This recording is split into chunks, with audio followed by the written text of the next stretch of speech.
Me llamo Arturo, y por 15 años, mi oficina ha sido el último lugar al que muchos han llamado hogar.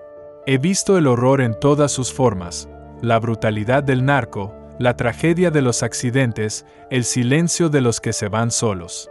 Pero hay noches en que el frío de las cámaras de acero no es nada comparado con el que te sube por la espina dorsal. Un frío que no viene del metal, sino de lo desconocido. Hoy voy a romper el silencio. Voy a contarles 3 de esas noches. Estas no son las historias que aparecen en los informes de la policía ni en las noticias.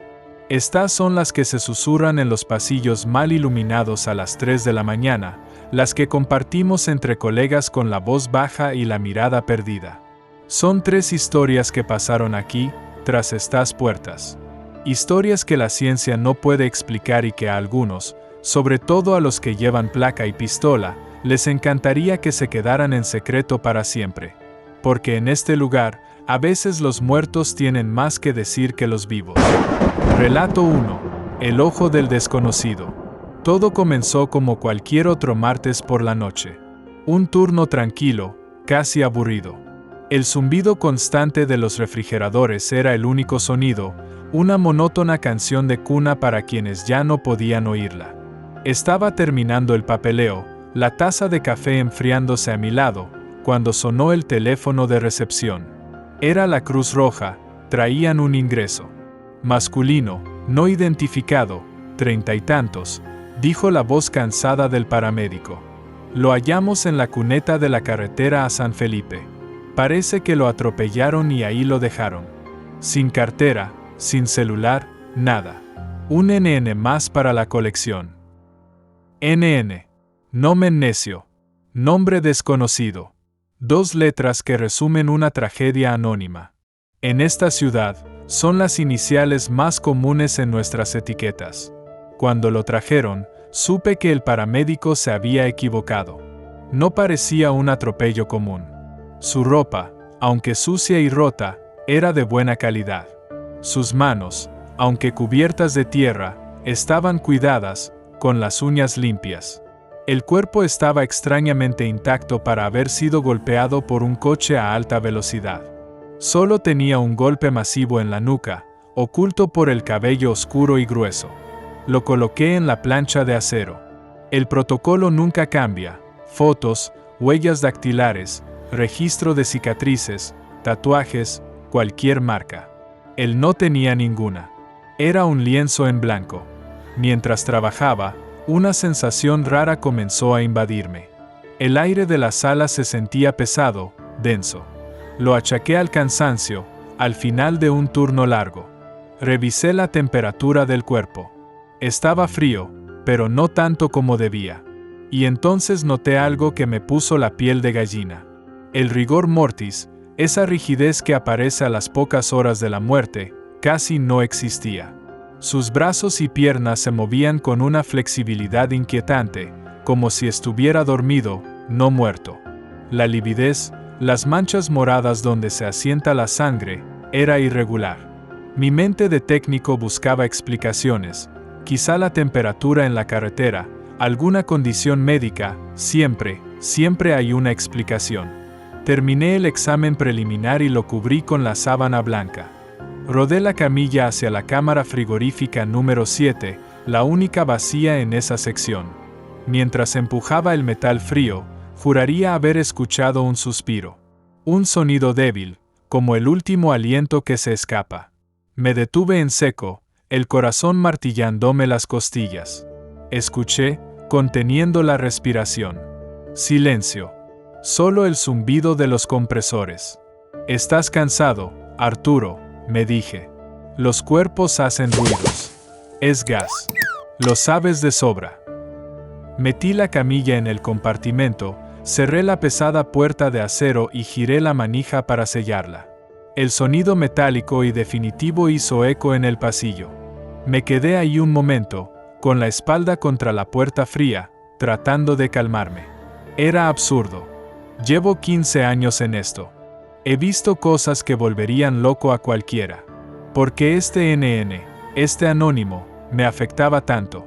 Volví a la sala para limpiar mis herramientas. El reloj de la pared marcaba las 2:47 de la mañana.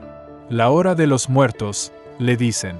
Mientras escribía causa probable de muerte, traumatismo craneoencefálico, sentí una corriente de aire helado en la nuca. La puerta de la sala, que siempre se cierra con un sistema hidráulico lento y pesado, estaba entreabierta. Me levanté, confundido. Quizá no cerró bien. Me acerqué y la empujé, asegurándome de que el pestillo encajara. Volví a mi escritorio, pero ya no podía concentrarme. La sensación de ser observado era abrumadora. Cada sombra parecía moverse. Decidí que necesitaba más café. Al salir de la sala, mis ojos se fueron solos por el pasillo, hacia las cámaras frigoríficas. Y entonces, se me paró el corazón. La puerta de la cámara número 7 estaba abierta. No solo sin seguro, sino abierta de par en par. La pesada puerta de acero inoxidable, que requiere un buen tirón para abrirse, estaba abierta, revelando la oscuridad de su interior. El pánico se apoderó de mí. Pensé que alguien había entrado. ¿Un familiar? ¿Un policía? Pero las puertas principales estaban cerradas y yo era el único en esta ala. Armado con lo único que tenía a mano, una pesada linterna Maglite, caminé lento por el pasillo. Mis pasos sonaban demasiado fuerte en el silencio. ¿Hay alguien ahí?, pregunté, con la voz temblorosa. Ridícula. Solo el zumbido me respondió. Me asomé a la cámara 7. La camilla estaba ahí. La sábana blanca, arrugada en el suelo. El cuerpo del desconocido estaba sobre la plancha, tal como lo dejé, pero descubierto. La luz de mi linterna recorrió su piel pálida, sus extremidades inertes. Nada fuera de lugar. Debí haberla cerrado mal, me repetí, pero sonaba hueco, falso. El pestillo no agarró. Mentiras. Yo sabía que había sellado esa puerta. Conocía ese sonido. Con el pulso a 1000, recogí la sábana y volví a cubrirlo. Pero al hacerlo, mi mano rozó su cara. Estaba helada. Un frío que no era normal, como tocar hielo seco. Y entonces la linterna iluminó sus ojos. Durante el examen, sus párpados estaban cerrados. Ahora, su ojo izquierdo estaba un poco abierto. Solo una rendija. La córnea estaba turbia, como es de esperar. Pero mientras lo veía, paralizado, vi algo imposible. Algo que desafía toda ley de la medicina que conozco. La pupila, esa mancha negra y sin vida, se contrajo. Fue un movimiento diminuto, casi imperceptible. Pero lo vi. Se contrajo como si reaccionara a la luz de mi linterna. Y luego, el globo ocular se movió. Lento, deliberado, giró en su cuenca hasta que el iris opaco me miró directamente a mí. No era una mirada vacía. Había conciencia. Una inteligencia fría y antigua observándome desde el abismo de la muerte. Sentí que esa mirada me atravesaba, que leía todos mis miedos. El tiempo se detuvo. El zumbido de los refrigeradores se desvaneció. Solo éramos él y yo. Y entonces, con una lentitud tortuosa, el párpado empezó a cerrarse. No fue un espasmo. Fue un acto voluntario. Un parpadeo lento y consciente. El ojo se cerró por completo y la conexión se rompió. Grité. O más bien, fue un gemido ahogado que se me atoró en la garganta. Caí hacia atrás, arrastrándome lejos de la cámara, con los ojos fijos en la oscuridad. Cerré la puerta de un golpe, giré la manija con manos temblorosas y corrí. Corrí por el pasillo, pasé la sala de autopsias, y no paré hasta llegar a mi pequeña oficina. Cerré la puerta, me apoyé en ella y traté de recuperar el aliento. No sé cuánto tiempo pasé ahí. Cuando mi colega del turno de día llegó, me encontró pálido y temblando. Le dije que me sentía mal, que debía ser un virus. No podía contarle la verdad. ¿Quién me iba a creer? Me mandarían al psicólogo, perdería mi trabajo. En el informe oficial, no puse nada. Escribí que la puerta 7 tenía un pestillo defectuoso. Sobre el cuerpo, solo las frías observaciones clínicas. Horas después, sus huellas dieron un resultado. Era un contador de un pueblo cercano, desaparecido hacía 2 días. La versión oficial, se desvió de la carretera, tuvo un accidente y caso cerrado. Pero yo sé lo que vi. No fue un espasmo. No fue gas. Fue una despedida. O tal vez, una advertencia. Desde esa noche, nunca más le miro los ojos a un NN. Porque tengo miedo de que uno de ellos, algún día, me devuelva la mirada. El movimiento de un cuerpo es una cosa. Es un terror físico, visceral, que te sacude hasta los huesos. Pero hay algo mucho peor, cuando el alma de uno de ellos se niega a irse. Cuando la injusticia que sufrieron en vida es tan grande que su ira se queda anclada aquí, en esta última parada, buscando a alguien que escuche. O a alguien a quien culpar. Relato 2. La deuda de Rojas. Este caso llegó una tarde de julio, bajo una lluvia torrencial que parecía querer limpiar la sangre de las calles. No llegó en una ambulancia, sino en una camioneta sin insignias del gobierno estatal, escoltada por 2 patrullas de la judicial. En nuestro negocio, esa es la primera bandera roja. 2 detectives, uno viejo y cansado, el otro joven y arrogante, supervisaron la entrega. No era una camilla. Era un féretro de transporte, un contenedor metálico sellado herméticamente, lleno de etiquetas rojas de alto riesgo biológico. «Viene de Esmeraldas», dijo el detective viejo, sin mirarme. Se llamaba Francisco Rojas. Accidente en zona rural. El cuerpo está muy descompuesto. Lo sellaron para el transporte. Queremos que lo proceses rápido y lo liberes para cremación. La familia está destrozada. Cada palabra era una mentira. Lo supe al instante. Esmeraldas era un punto caliente, un lugar donde la gente desaparecía. Y el contenedor estaba sellado, sí, pero incluso a través del metal se filtraba un olor.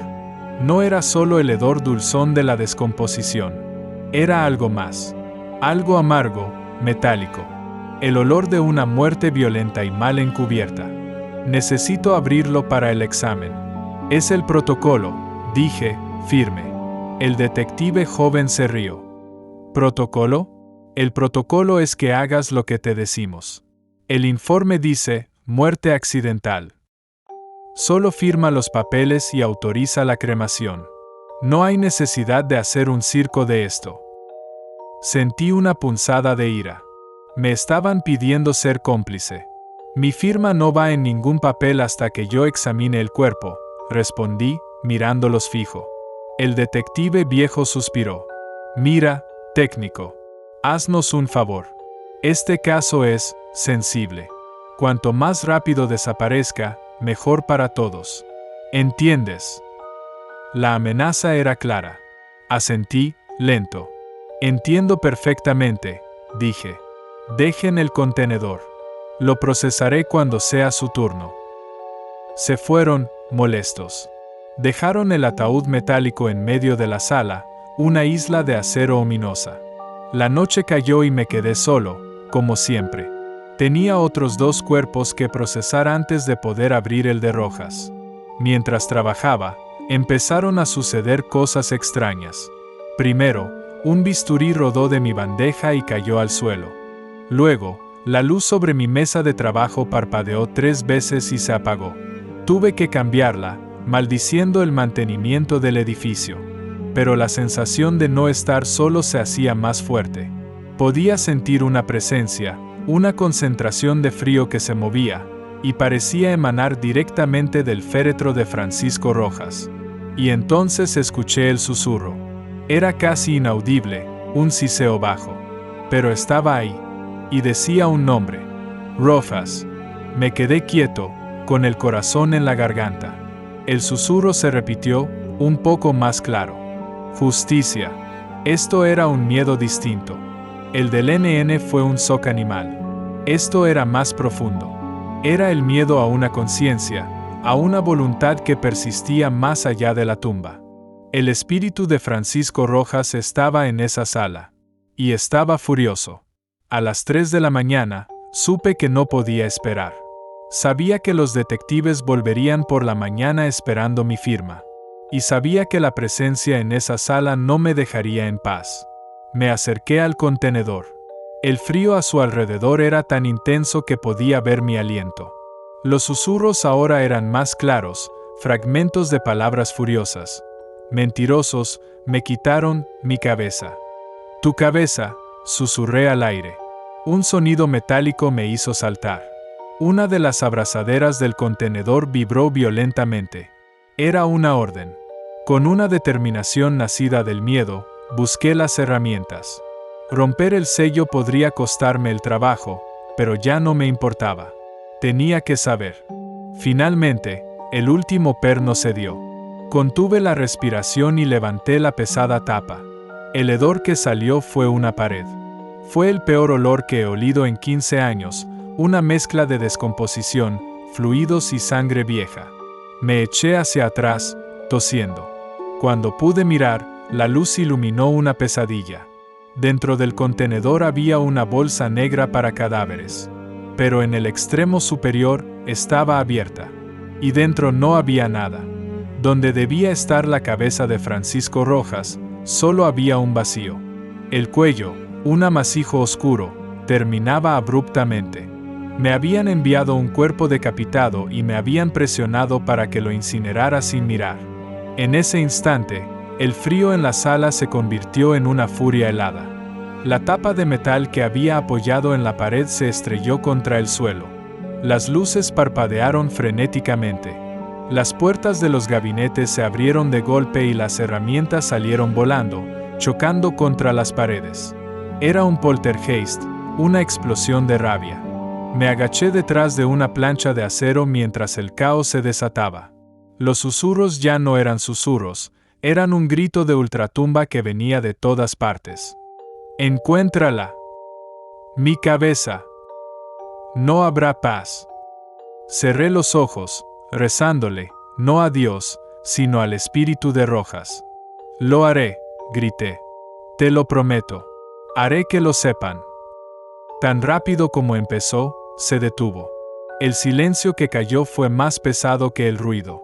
Las luces dejaron de parpadear. Tembloroso, me levanté. Sabía lo que tenía que hacer. Tomé mi teléfono y saqué fotos de todo. El torso, el sello roto, el desorden. Esa mañana, desde un teléfono público, llamé a la única periodista de investigación incorruptible que conocía. Le conté una versión anónima y le envié las fotos. 2 días después, la historia estalló. Escándalo en el CEMEFO. Aparece cuerpo decapitado. Los detectives fueron suspendidos. Semanas más tarde, una pista anónima llevó a los investigadores a una fosa clandestina. Allí encontraron un cráneo con un orificio de bala. Era la cabeza de Francisco Rojas. La noche que las noticias confirmaron el hallazgo, trabajaba de nuevo en el turno de noche. El aire en la morgue se sentía ligero. El frío se había ido. Los susurros habían cesado. Francisco Rojas había encontrado su justicia. Nadie supo que fui yo. Pero a veces, cuando estoy solo, siento una fugaz brisa cálida, y sé que no estoy del todo solo. Sé que Rojas sabe lo que hice. Y sé que tengo una deuda pagada con un muerto. Darle justicia a un alma puede traer paz. Pero, ¿qué pasa cuando no es un alma, sino cientos, las que claman al mismo tiempo en la oscuridad? ¿Qué pasa cuando el sistema colapsa y los muertos superan a los vivos? Ahí no hay justicia que alcance. Solo un coro de desesperación. Relato 3. La noche de los 180. El verano de 2021 fue un infierno. Una ola de calor histórica azotó la ciudad, mientras la violencia en las calles alcanzaba niveles nunca vistos. La guerra entre cárteles era una cosecha diaria de muertos. Nuestro CEMEFO, diseñado para una docena de cuerpos al día, recibía 30, a veces 40. Las cámaras frigoríficas, con capacidad para 80, se llenaron.